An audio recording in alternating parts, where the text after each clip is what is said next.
So, and you, Andrea? You I'm a cannot morning use my person. answer. No, that was a very Canadian-y No. answer. Yes, Alright. yes. I'm a morning person. So right now I actually get up at 4:30 in the morning and I'm swimming at a pool at 5 o'clock in the morning. I swim for almost an hour. And then I've done a whole bunch of stuff before 9 o'clock in the morning. So yeah, I'm 100% morning person. So you're ready to go to bed after this interview? Not today, but in general, yeah. 4:30, Andrea. Yeah, 4:30 in the morning, man. Yep. I'm swimming at 5. Oh yeah. Oh yeah, and then you're gonna swim in the ocean later on. Yes, Like, the ocean not later, swimming is not coming. today, not later, not today. I'm Yes. learning English, so You're really good at English. No, the ocean swimming's coming April 1st. April Fool's Day, I'll be back in the ocean. So. oh yeah.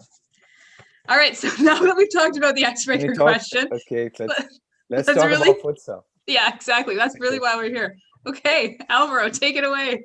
Okay, Ray, it's a pleasure, man, talking to you again.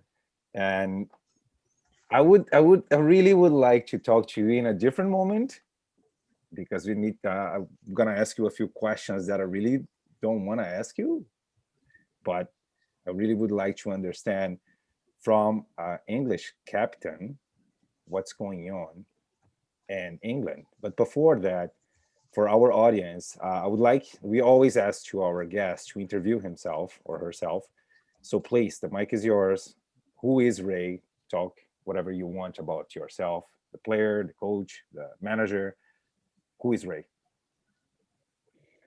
Well, firstly, I would like to thank you guys to have me here to share it and to help to promote this sport we all love. And surely in a few years' time, will be the place where it deserves to be. And secondly, I do apologize because I thought the question was for myself about being early or late person. So I answered the question, but I forgot that I did not. So that was for Alvaro. So I do apologize. But I want to make sure like everyone knows I'm a night person. I know that it's not that, appropriate to say, but in these days, but yeah, I'm a night person, responsible night person. Okay. So night person means I'm not going out. I just like to do things. My brain, my personality adapts better. I'm more productive in night time than in the morning. So just make it clear. Even workout, I train. No, we understood. We understood. No worries. I feel more energetic. Okay, I just want to make it clear because don't explain too people much. say I'm night person. They associate you're going now. I'm over. I'm retired in that way. Okay.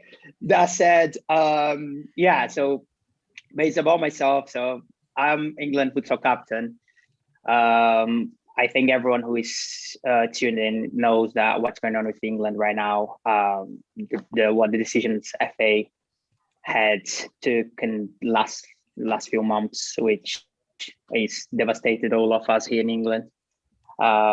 With the situation, with the tragic news we had.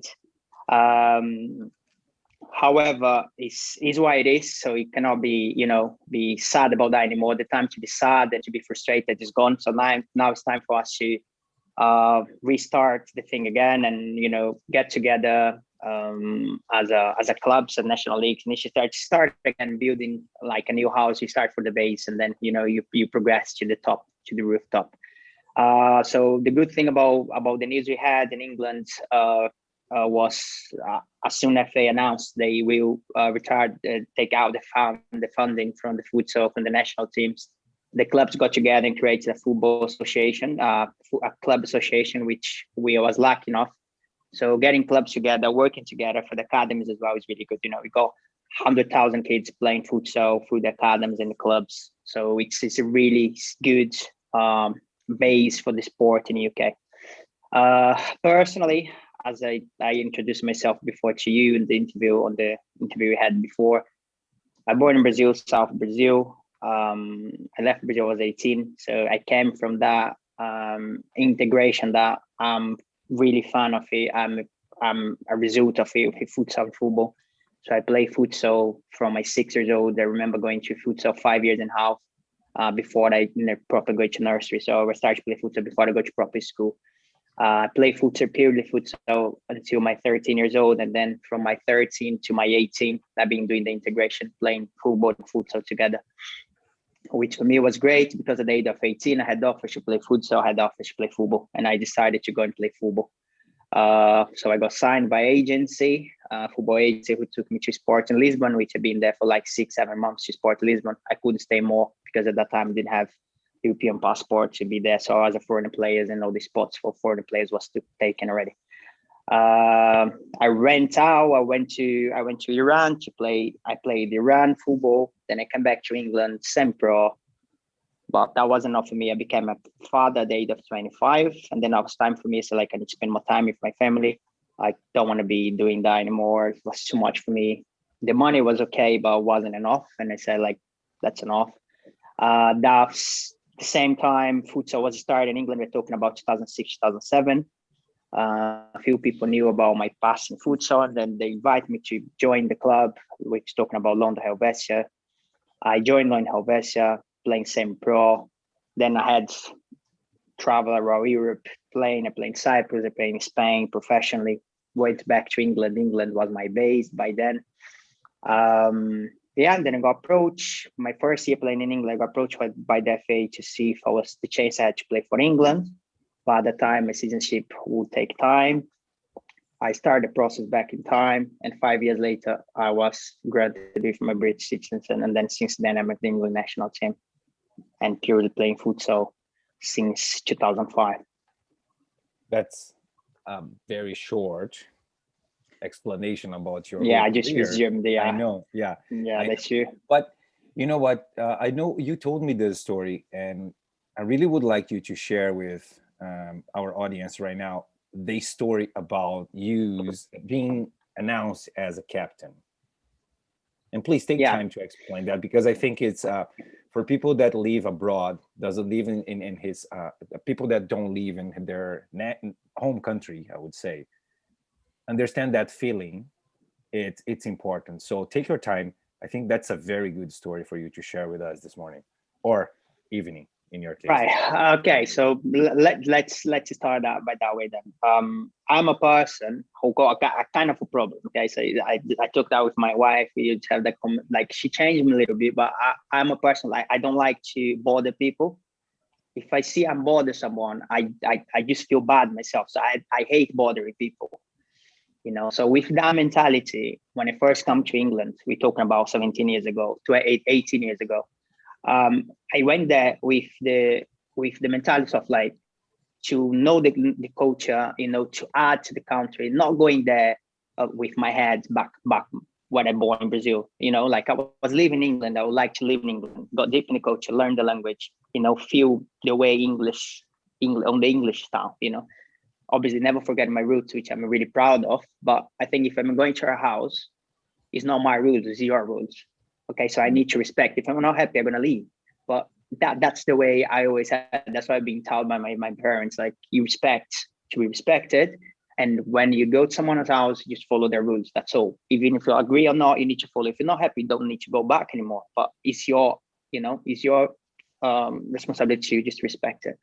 And with that mentality, to come to England was really different from my the other, let's say, obviously, because when I first come, I had the Brazilian community around me. It was I don't know in Canada, but in England, it's very common. They just come here. They don't want to get involved in the culture. They get on the Brazilian community. They got their lives in Brazil, so they live here, but their heart and their minds in Brazil. You know, like they're gonna buy coffee and then they say, "Oh my God, like R$7." So that's too expensive. But excuse me, living in England, you get money in England. Like why you should, you know, make a conversion in real and stuff.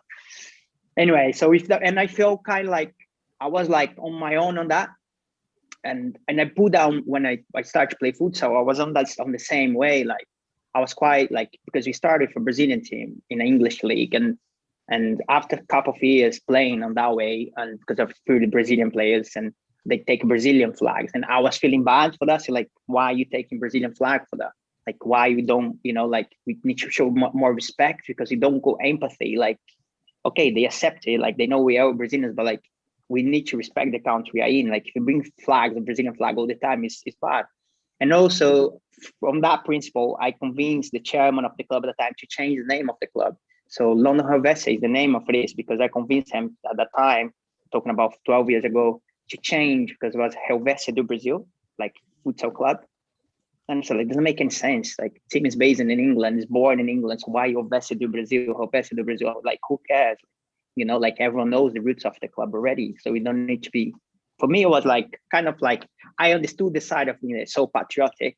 But on the other side, for me, like I said, let me pull as an English player or as an English person and watch this. Like, I don't gonna get any empathy. You know, I don't gonna feel part of the community. Like, if you wanna have supporters here, you're just gonna have like Brazilian community support. There's nothing against it, but you can have both. You know, and it's too attractable for that. Anyway, that said, I kept doing that the same thing for years and years. And my desire when I started to play futsal in England was to play for England one day. And people back in time used to laugh about me, like, oh, why are you talking about, like, you know, like you Brazilian? So like, I know I'm Brazilian, but I wanted to make my life in here, you know, like it's the country that I choose to leave. And years went by and I kept playing well, being top scorer of the league and co-attention from the Football Association. And they keep asking me about my passports, but things was difficult for me to have a passport because it's really restricted. Like to get British citizenship is not easy process. You know, it's really difficult process, and it's not like Russia or like Georgia or Kazakhstan that they give passports just for sports person to play for their country to get. England's completely different. They're really proud, and you need to deserve to be a British. I think Canada is a similar situation to be granted with Canadian citizenship. I believe so. But I tried. I never gave up, and I was doing my best to do it. So I put that as my aim. I said, okay, I'd go abroad to play professionally, but I want to play for England. And I was skipping all my taxes, my bills, like according to the law, to be able to do it. And then finally, in 2014, after 7 years, I got granted my British citizenship. You know. And then my first game was against Sweden, and I just make a post last week, I think. Yeah, last Sunday was my first, was my debut against England, against Sweden for England. Was in Copper Box, was in London, was like 2,000 spectators went to the sports hall to watch the game. Was on the Olympic Sports Hall, so everything was perfect. My mom lived in Portugal, so she came in to England. My friends was there, so it was a really special moment for me.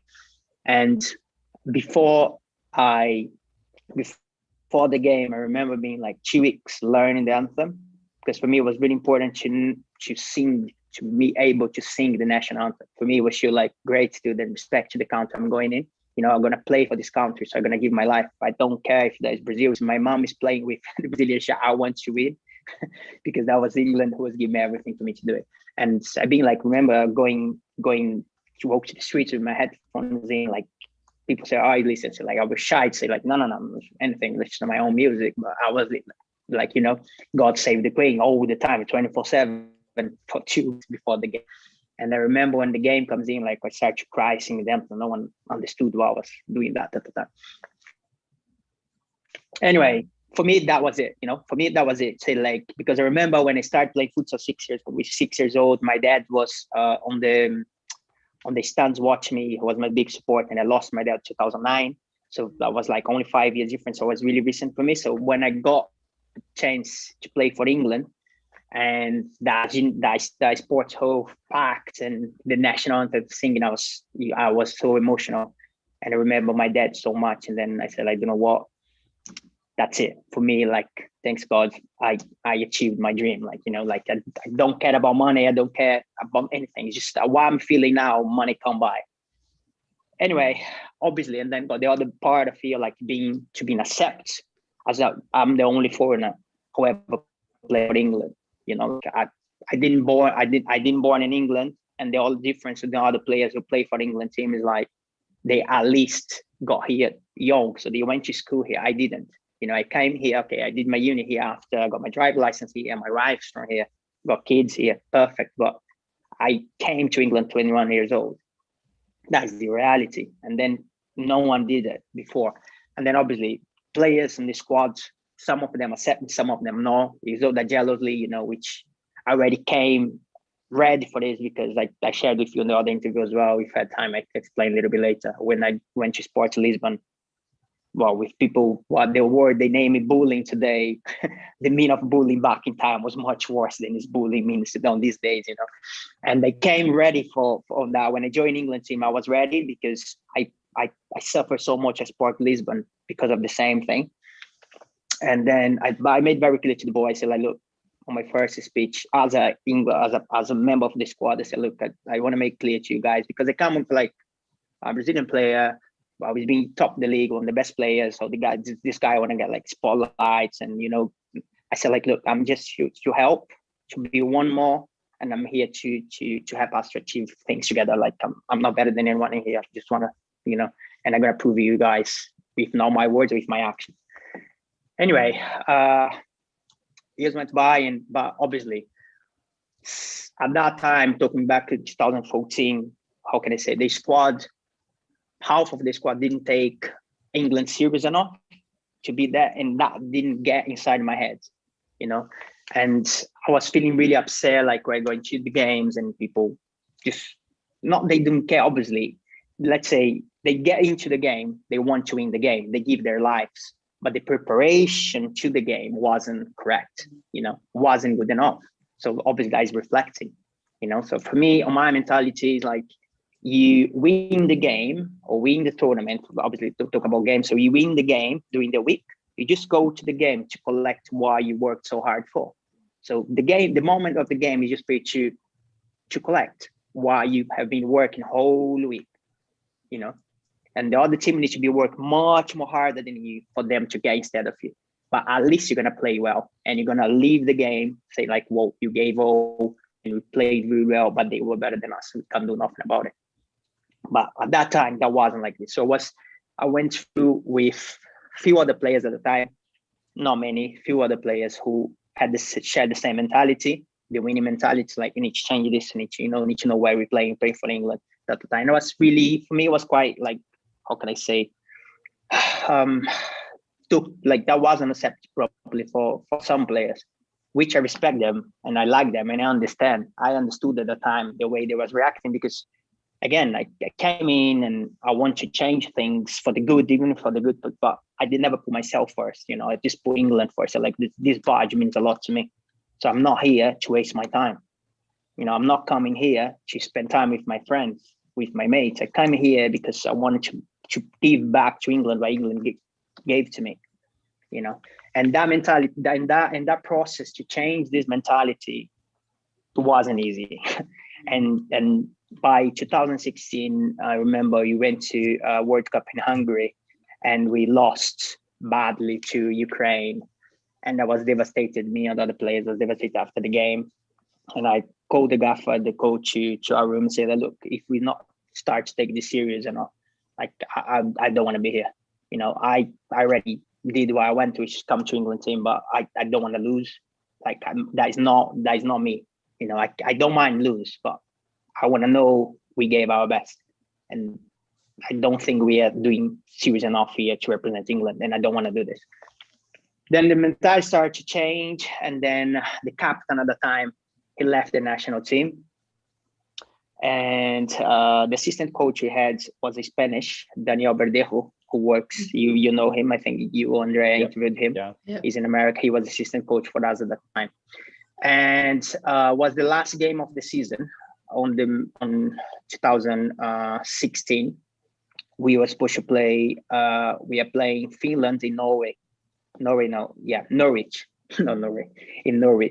Northwest England. And then I remember I was going to the hotel because we've been there for a week training, and then we got 2 games against Finland end of the week. On the way to the hotel, I remember Daniel texted me, say like, "Oh, got a surprise for you." And I said like, surprise? I thought like, oh, he got like a shirt, a training shirt, you know, like some training kit for me, some gonna give me like.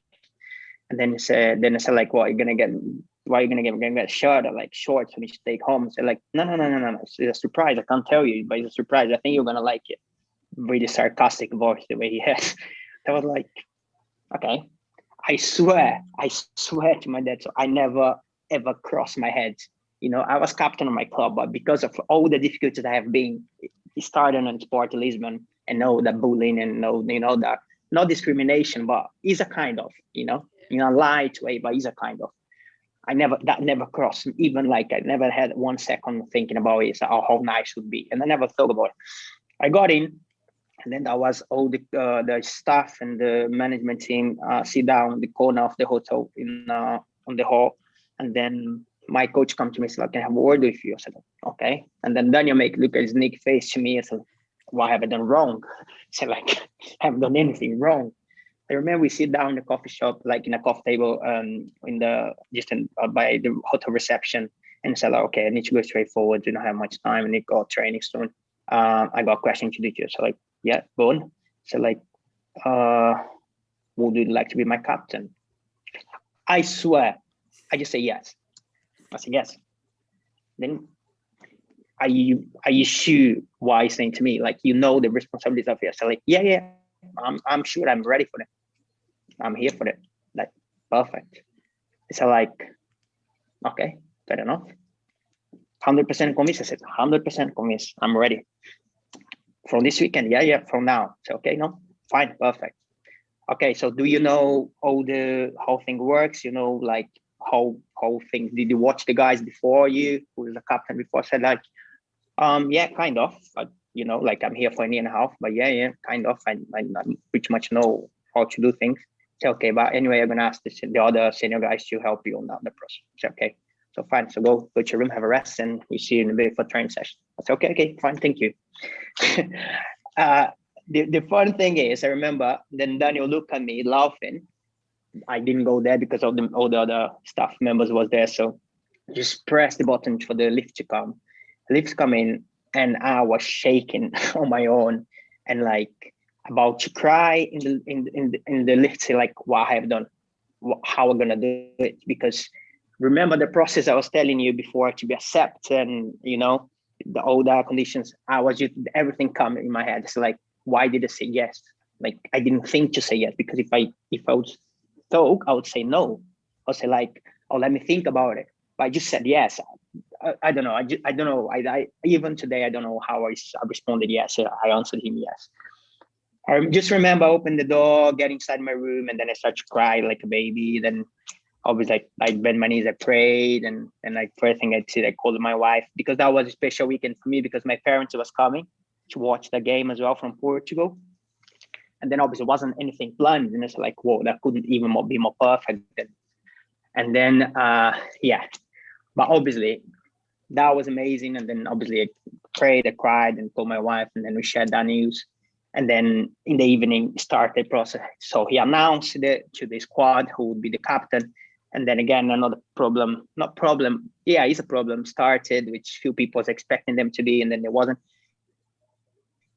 And then I need to say look, the only way I can do is inside myself. I say the only way I can do is again, keep the way you're doing. Don't put yourself first.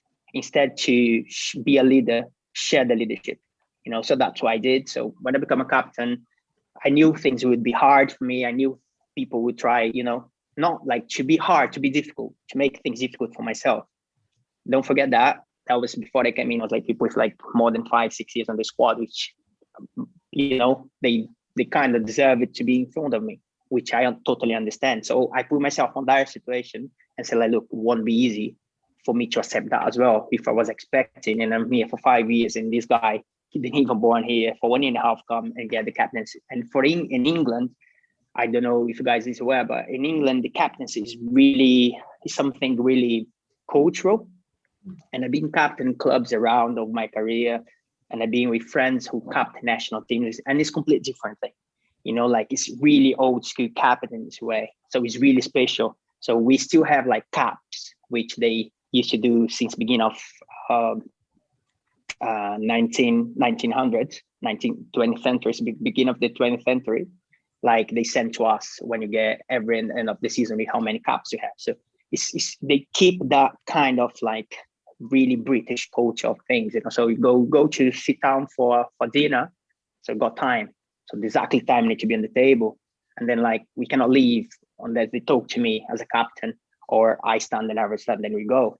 but they need to keep sharing things with me, you know, so as a captain. And it's all that kind of stuff where like I need to learn on the process.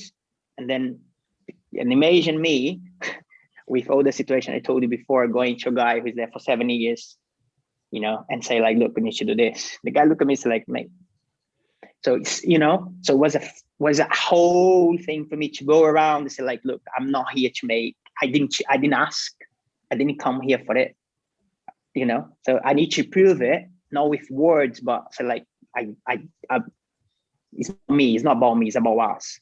And they decided for me, it's fine, but it's about us.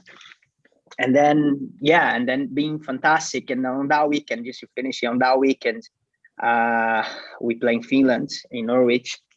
I remember I just shared this story, it's quite fun. We was warming up just before the game, 5 minutes. Daniel was warming up us just 5 minutes before the game.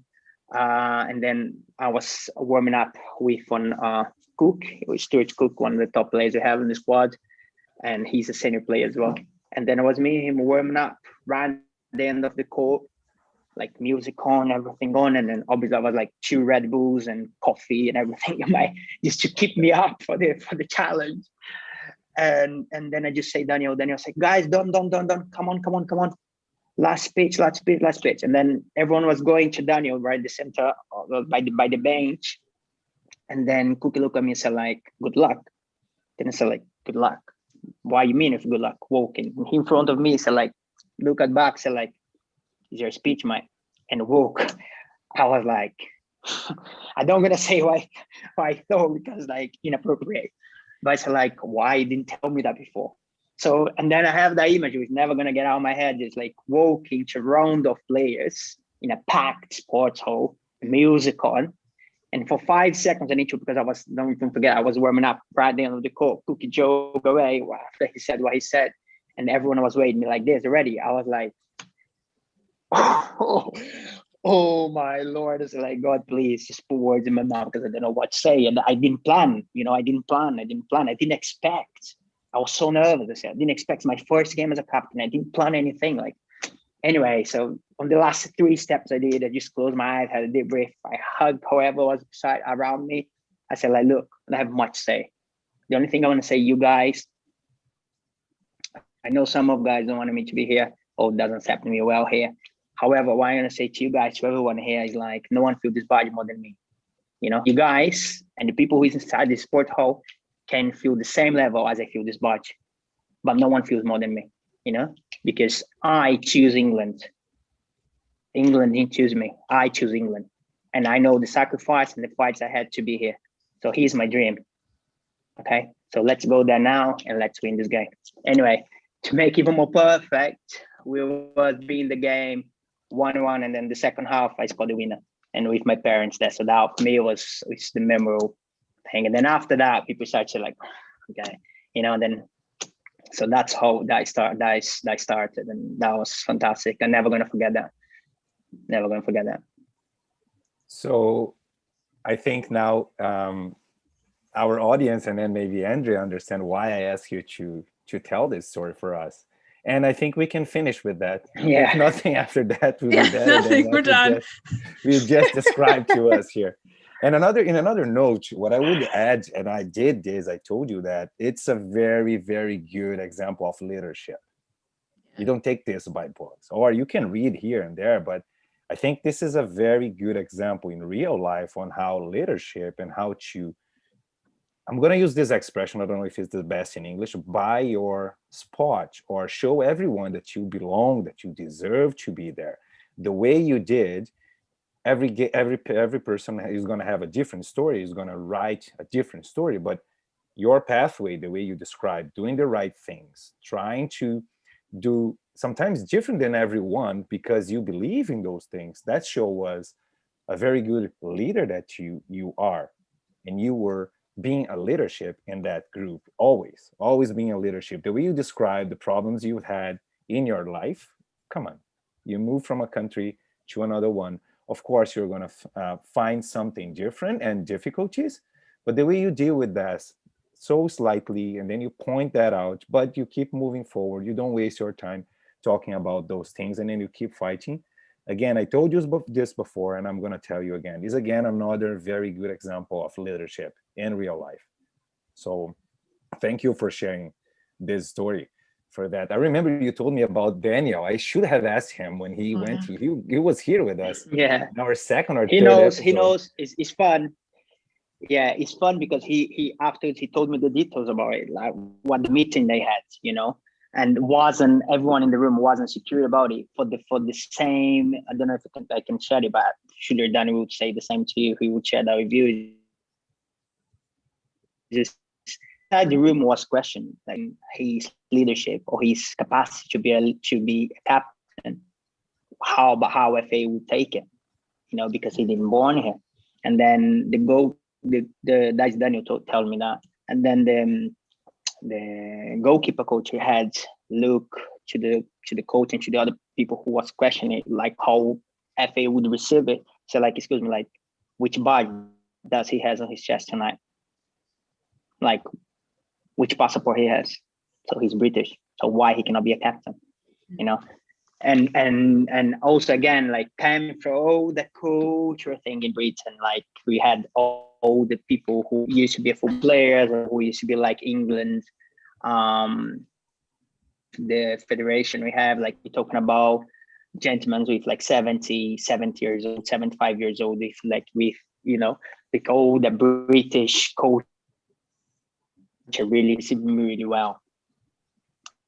And then about this leadership, I was saying like, for me, it was just like question of like a leader, so with my dad, as you said, yeah, I can't get in a book, but the way I've been raised by my dad was a political leader. So I used to see my dad leading like 1,000 people behind him, going to manifestations and like to meetings, like was the leader and holding him. And when my dad passed away, unfortunately, I wasn't in Brazil for his funeral, but one of my best friends went there. And he said to me, he described exactly what happened in the funeral, like when his friends and people from the town was talking about him, they read the statement. And my friend afterwards told me that. And then I just kept it for forever. And then said, like, look, your dad wasn't loved by everyone, by your dad. So I stick that in my head and I said, like, look, and then I took it. When I went to England, I said, like, okay, so I know by fact, not only because it's a normal thing in life, but for all the advantage I had to being a captain, to be in England sport, obviously for not born in England, they're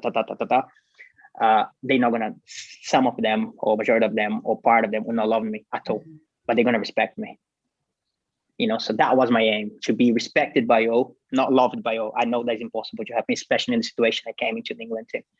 And I applied that to my life, not only in England, in general. So like, okay, you don't need to love me, but you're going to respect me because I'm going to show respect. And you're going to see what I'm saying is what I'm acting on it, and that was really important for me. And also in terms of the leadership, I just had the good move I had, I think, was like to be clear, to be honest, and to share the leadership, as I said to you before. So like, I'm not in front of anyone here. I'm going to put people on my side. It's not like I'm not in front of anyone. I'm going to put people in my side. So you're going to share responsibilities here. We're going to share it. Okay, I take the Iron Band in the game, but it's going to be more captains in the group. So I shared it, which before when I come in, it was 1 or 2, 3 players who could. No, now it's going to be more players. And that works quite well. As I said to you before, like respect, I think I was respected by everyone and I'm still respected by everyone here. Yeah, and I think that's amazing. So I love your story. I think it's so inspirational for anyone who's listening. I think it's just an amazing, inspirational story. And I think what it also does is the way you're a leader is a soft leader. And you don't often see that in sports. You often see, like, I'll use a basketball example, LeBron James or Wayne Gretzky for hockey. You see those guys as sort of, I won't say aggressive, but they're in their face. Your leadership style is very much, you're quiet and you're composed and your leadership is there, but it's soft. And I think that's amazing. Andrea, you never see me in the restroom. Don't say that. When I lost my mind a few times. Trust me. Of course, again, of course. For the good of the team. Yes, of course. And look, everybody does. Put myself in first. However, I agree with you. I had the capacity to go around and like to have one, like go around with the players, take care of the players outside the goal. But inside the change room or inside the game, I have been like a kind of LeBron James sometimes. That's why I don't judge. For me, both. That's why I try to find the balance. But because I also learned through the way, like some people need to be pushed and some people cannot be pushed. You can't do much because if you push, they're gonna take it personal and gonna work against them, which in result you're gonna get against the team against you. So I need to learn through the whole process, treat players individually. Obviously, sometimes that could not happen because inside a game, if you're all not playing well and you need to win a game, playing against like a team who we should beat them and not beat them, or losing or drawing, I lost my mind a few times, you know. However, I explained later with a cool head, I said, look, I'm sorry for what I said. Also, even if I don't want, you know, even if I don't believe, because in my head, don't forget that I'm an old school person. And I think I shared that with Alvaro as well. Like, and I back in time, like when I started to play, I born in South Brazil, Londrina, and then we used to have a coach there called Bolão, who is one of the best futsal coaches in the whole Paraná state. And this guy, I remember going to play. I didn't play for him much. I played for him like a short spell. But every time we play against his team, we're talking about 7, 8, 9, 10 years old boys, he was swearing on all boys inside the court. I'm not supporting it and I'm against it. Okay. He was swearing on boys. But what I'm trying to say, he was tough and he was demanding things. And the parents, he was basically saying something about someone's mother. The mother was on the stands like this. What? Yeah, come on. Do you know what happened? Half of the players, or even more of the players, became professional players in Italy, and they played the World Cup in Brazil representing Italy. You know, and then I'm not on that extreme, but also I'm not on the other extreme. So I think like it's good to create a balance in everything in life, and that is one thing. In England, we have a but we have a culture of like, let them just enjoy it. But we had a problem when it comes to the national team with people doesn't have enough competitive blood. They don't have blood to win a game. You know, they want to win, but they don't have the instinct, you know, and that is a problem. Like, okay, no, enjoy it, but your aim is win. If you win, don't worry, you're going to train more to try to win next time. It's not the end of the world if you lose, it's fine. But you need to know you're not here only to enjoy. If they don't do tournaments, we still not have competitions for young people in England still in a proper way. But then if you go to Spain, when you go to Brazil, when you go to Argentina, and that reflects. Yeah. And then even if we go like to England football team, in the last World Cup, we had the amazing team. We could easily win the World Cup. But if you see the players, we got like 2-3 players who had like blood on their eyes, and the other one just like fine. They obviously want to win, obviously they gave all, but you don't have the like, you know, that desire or that, you know, that toughness to say like, no, you're gonna win. No, you're not gonna win. You don't understand that. I'm gonna try my best and I'm gonna give it all for you to not win. That's why you have one World Cup, you know, and that is a cultural thing which need to find a balance because he's too soft and back in time was too hard. But we need to. I believe we need to find a balance in it. You know, that is my opinion. Yeah, no, I think that's totally fair, and I would think that that's kind of Alvaro's approach as well. He does trying to find the balance because really, at the end of the day, you're trying to find the best out of every person, right? On a team, whether you're a coach or a captain, you have to figure out a way to motivate. And they're gonna someone. thank you in the future for that. Yes, exactly, right. And especially the way the world is on these days, this competition is much more than it used to be before. Today, if you know, it's a competition everywhere you go. It's a competition on social media. It's a competition on work. It's a competition at school. The world is it became a competition in a bad way, unfortunately. But you need to be ready to deal with the situation. You know? And for me, starts on that age. And I would agree. Sorry, and I think no, it's totally fine. And I think there's something to be said to be enjoying it because that actually exists in the Canadian football culture. You're enjoying it. Yeah. And I understand that. And it's an activity and it's physical literacy, but should you be playing for something bigger? Perhaps, right? It's just, there's more, And I think Alvaro would agree with me, or maybe he'd disagree with me, but I do think you should be playing for something more. Like, yes, you're playing for physical literacy. Yes, you're playing for sport. Yes, you're playing to be active. But I do think, should you not be, I don't know, just there's something beyond that maybe you should be focusing on. Exactly. I think if Exactly. I may, and that just keep you going with the right approach. Yeah. Sorry, Alvaro. no problem. Remember, you are the guest, not me. You have the right to speak anytime. No. If you don't stop, I talk too much. If you don't stop me, I talk No too worries, much. Sorry. no worries. So just my 2 cents on that.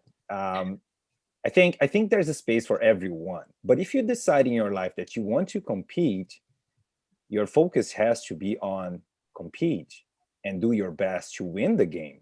And as you said, losing is part of the process. You need to learn how to deal with that. And guess what?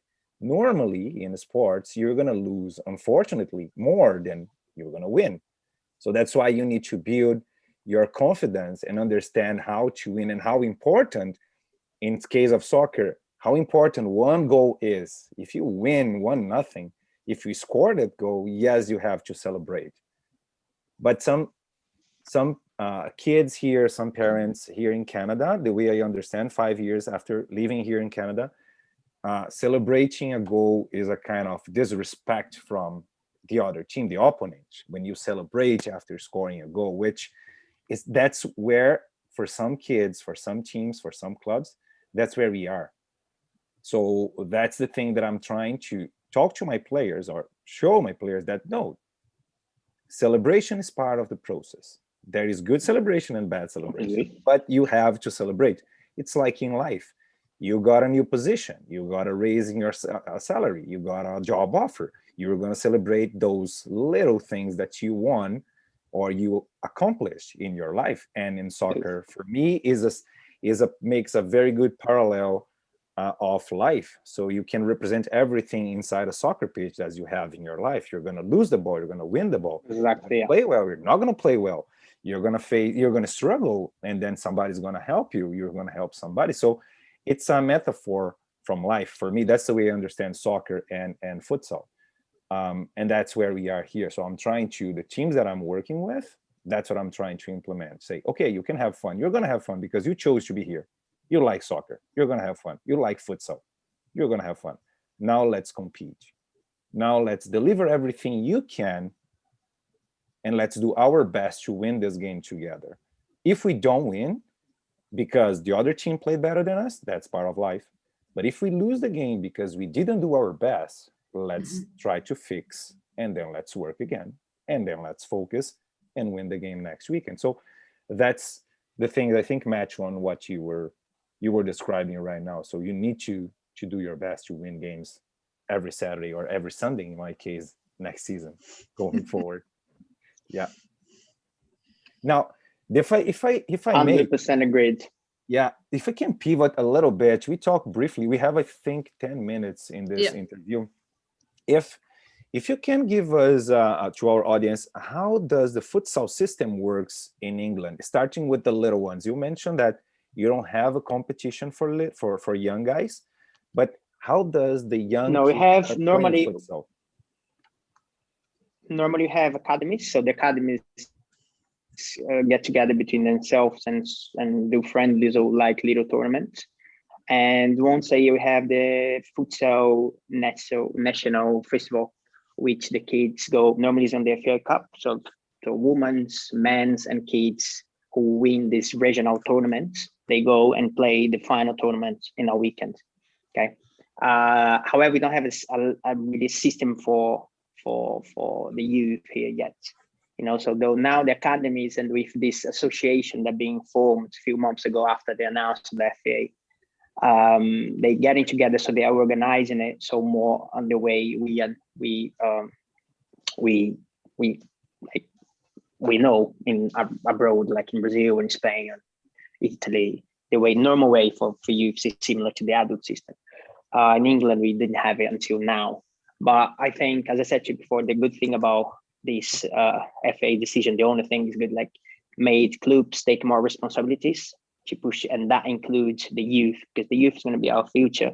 and they are investing. We've got clubs in here which are doing really well. We have like Pro Futsal, Manchester Futsal. We've got clubs in England who are really pushing York Futsal, Scholar, who are really pushing the youth system, which is really good. And I believe soon, very soon, we're gonna have like a proper youth system of like development for the players as well, for the clubs. And this is completely separated from Question of FA. time. Like it's like always been. No, like this. Basically, FA here, they allow you to be affiliated by them. You can affiliate it yourself, but they delegate everything responsibility to you. You know, so then obviously a budget that they share between the affiliated associations or counties over here, and then that money go to certain leagues and stuff. But obviously, like because of the cuts they had in futsal in general, that will be affected as well. So now it's a question like the academy is by itself to sustain it, which is fine. It's not much anyway. But obviously, when you have behind you, everything works easier. But now what they do is just let you affiliated to them. So that's why the national league is working here now. So you got the NFS, which is the National Futsal Series, which got 2 tiers. And then we beside of it, we got National League, which have another 2 tiers. But this National League they're not affiliated to FA, but they don't pay you any Champions League sport. Only the NFS, the National Futsal Series, that gave sport to Champions League. So the best teams playing on the NFS, which is the FA League, but FA allowed the National League to be around the country as well. So we have so many clubs, so many teams now, and that's why we didn't understand when they did their move, you know. Because it's on the up, like the sport is growing and growing in England. Everyone knows it. When 10 years ago, when I say I play futsal, people laugh on their face, like, what are you talking about? And when you see today, everyone knows it. Basically, everyone knows in the country what futsal is about. You know, and back in time, it was really difficult for them. And then even with all this growth, what's the future for the national team after this announcement? FA, what did they say after that? Basically, they say anything. They just say the money was short. They had 300 million lost and they could do much. However, I don't know if you guys are aware about it, but last week the government announced 25 million extra to grassroots football, which futsal is part of the grassroots football, and no money has been direct to futsal at all out of that 25 million as well.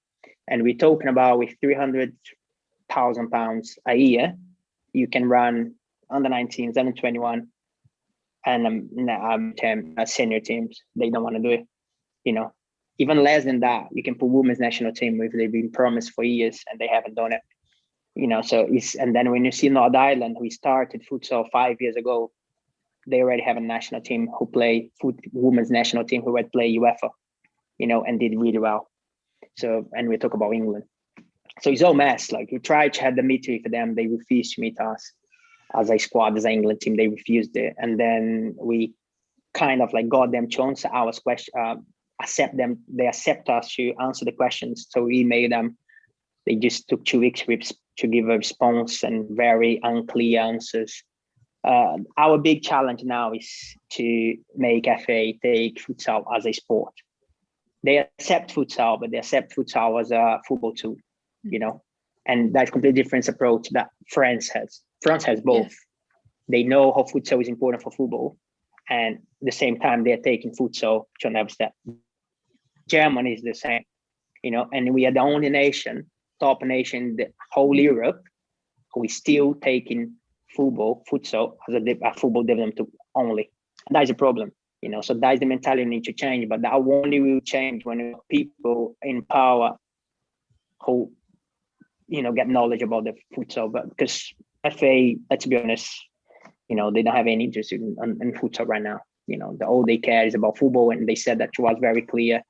However, they don't want to pass the government body of the sport to anyone as well. So they want to keep board. They want to keep managing it by the way they want, you know. And okay, so when things get better, we start to talk again. But right now we can't. We had 300 million loss, and we can't prioritize futsal right now. And we're talking about 300K out of 25 million extra that been given to them, which is nothing, you know. And we're not saying like it's nothing. Yeah. It's nothing. Out of 25 is nothing.